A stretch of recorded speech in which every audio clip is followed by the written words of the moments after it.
President Joe Biden announces new restrictions at the southern border. Some members of his own party are reacting with skepticism as immigration reform remains stalled on Capitol Hill. WGN political reporter Taman Bradley here with details. Hi, Taman. Micah and Ben attempting to shed a political vulnerability. President Biden's long-awaited immigration executive order takes effect at the end of the day. It's his most restrictive border policy move. President Biden is preventing migrants from seeking asylum at the border when crossings surge.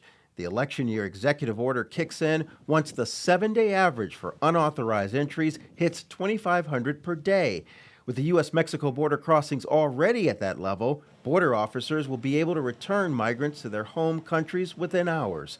Unaccompanied minors are exempt from the restrictions. But the order sets the first ever numerical cap on asylum seekers. Goodwill of American people we're wearing thin right now. Doing nothing is not an option. We have to act. Most migrants who cross illegally and claim asylum are released into the U.S. while awaiting trial. But there's a huge backlog, with some cases not being heard for years. The policy shift is meant to deter illegal crossings.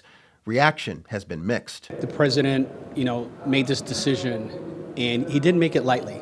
I mean, he's taking a look at how the unlimited amount of folks that are crossing the border and how it's impacting cities like Chicago, New York, Denver.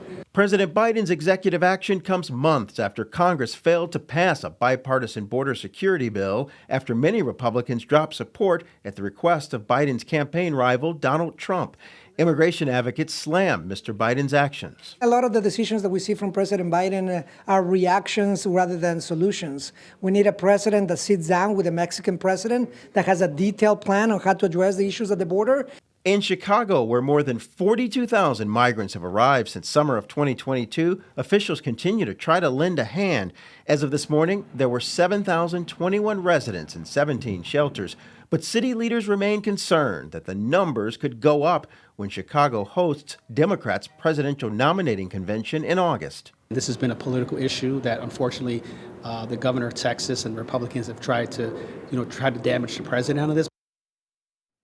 The American Civil Liberties Union is planning to challenge President Biden's executive order in court. They say it was unlawful under President Trump, and it's no less illegal now. Micah and Ben. Thanks, Taman.